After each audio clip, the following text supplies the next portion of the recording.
sabi ko lang sa sarili ko, wow, akin lahat to?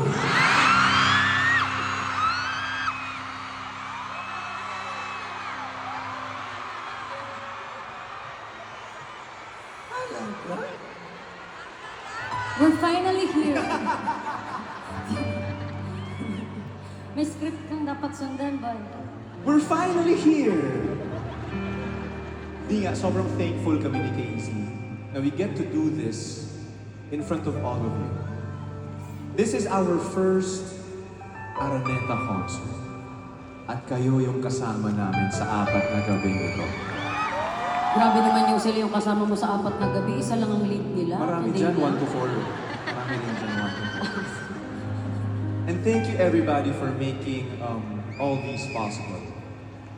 Kita nyo naman kanina, hindi talaga kasi namin alam paano bubuuhin yung ganitong tipong concert. Di ba? Matagal natin inisip. Kasi, kita nyo naman kanina kung, alam mo yun, sobrang thankful lang kami na kahit na magkaibang tao kami, you always find that right balance between the both of you. The in-between. Yung gitna natin dalawa. And I thank you for, parang, isa lang kasi sikreto na nakikita ko dyan. Kahit gaano kayo kung magkaibang tao, as long as you commit, you will make things work. Paano naman magpapropose to? Asan ba pala kami? Feeling na. Ulit, 2 beses tayo kinasal, ha? Uy! Parang okay ba akong magpangatlong kasal? Okay lang ako. Okay lang din ako. Gusto mo ba? Okay lang din. O saan mo gusto? Ah!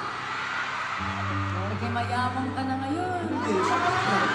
So, sino? Kaya lang. Ah, yamang mo, yamang mo. Hindi, kahit dyan lang naman. Pwede ka naman pumili. Pasay, Quezon City, Pasig, o kahit saan dyan. Hindi, Bote reminder lang.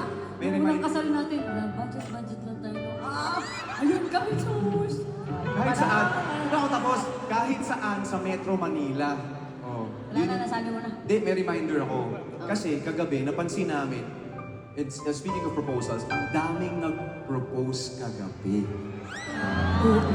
Actually. So ngayon, sa mga may plano dito, Huwag niyong... sorry. sama mo. Intrusive thoughts. Ikaw na nga magsalita dito na lang ako, gaganyan na lang. Sa mga may plano, mamaya, wait for my cue. And think about it. Okay? Yun lang. May ano dito, alam mo yung mga ganun. Kasi baka ano, isipin nila masyado ka ng perfect. But sa totoong buhay kasi, di ba sobrang magkaiba kami ng TJ? Sabi ko nga kanina, may pa-sunflower siya. Tapos ako may mga paapoy-apoy, may pa-lighter pa ako, nakinabahan ako kanina, akala Alam ko mo, baliktad. Doon ako na ano sunflower tsaka apoy. Pero ba't sa akin napunta yung sunflower? Ba't di sa akin napunta yung apoy? Tinanong ko nga sila bakit hindi din sa akin, pero mukhang hindi naman kasi bagay sa akin. Sunflower. Sunflower. Sabi ko lang gusto kong nakaka-receive ng sunflowers. Actually, kaya siya significant sa... Ito na, artifact! Kaya siya significant sa aming dalawa kasi dati, pag sobrang pagod na pagod ako sa work, tapos pagdating ko ng bahay, sa bed namin, meron na akong nakaprepare na pantulog. Tapos merong sunflower sa gilid ng bed namin. Tapos may note pa si TJ doon. Love, I'm so proud of you. Thank you so much for working for me. Ah! Eh, gusto ko sabihin ko. Pero yun yun. Yun yun. Ano yun? Setting the mood. Uy! Ano yun? You have to make an effort. Aray, May mga ano din. wala naman. Sa kasal naman na tayo, ano ba? Okay. Yun na nga, sobrang magkaiba kami ni TJ. Nasabi ko yun. Sabi ko ayaw ko sabihin, pero nasabi ko siya. Yung nanay at tatay natin. Alam mo, parang ang, sila na nga yung nagpe-pray na ano Lord, ano na Lord, bigay mo na. Kasi daw ba yun? Uy, grabe kayo Akala nyo, ang mga bata ay na-add to cart lang Hindi nyo alam kung nagdadaaran ng babae Kayo kaya. Tama. It's a mutual decision. So kung ayaw mo pa, okay lang sa akin. I can wait. Actually, joke lang. Kung ayaw mo pa, I Ganito can yan, wait. ganito yan, ganito yan. Sige. Pag sinabi na ng...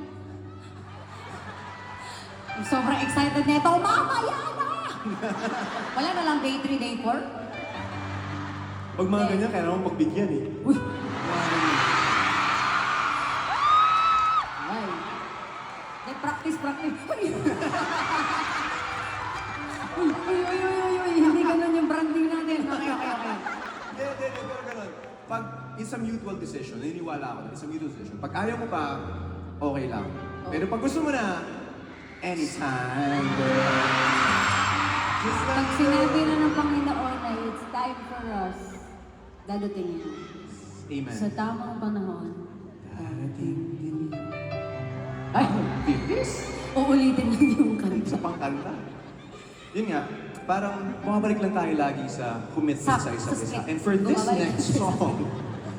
this next song na gagawin namin, ito yung isang example na kailangan mong aralin yung partner mo. You have to find that effort. Hindi yung tipong, hindi ko siya maintindihan, ayoko na, bitaw agad. Kailangan yung magbigay ng effort sa isa't isa at mag-commit. Pag nag-commit kayo, aralin niyo yung partner mo. I learn you, you learn me. Alam natin yun. You make an effort para ma-protect natin itong marriage nito. So, ganun lang siya ka-importante para sa akin. And one example of that is itong susunod naming kakantahin ni Casey. Ito ang example na tinry niyang pumasok sa mundo ko. We wrote this and recorded this like 10 years ago, 2016. Favorite ko to kasi itong ano to, tagal ko na natapos. Hindi ko siya matapos-tapos. Tapos pagdating ni Casey, siya yung naglagay ng second verse. And ito kasi, ang areglo kasi nito, nung time na yun, baby girl era kasi siya nito. Sobrang, ang cute-cute. So, sobrang favorite ko tong song na to. Game ka na to do it. Ang tagal na nito, hindi na natin nakanta ulit to after a long time. Parang kahapon lang. Kapag simple. Hindi, pero Oo nga kasi... naman, no? Okay, positive. Mahuli pa. Kayo naman? Pero before kasi sa day 1, the last time natin atang kinanta to, parang concert mo pa ng mga... Almost 10 years na din. Almost 10 years. So kung alam nyo to and kung ang paborito nyo to dati and ngayon nyo marinig ulit, please join us. This is Ikaw at Ako.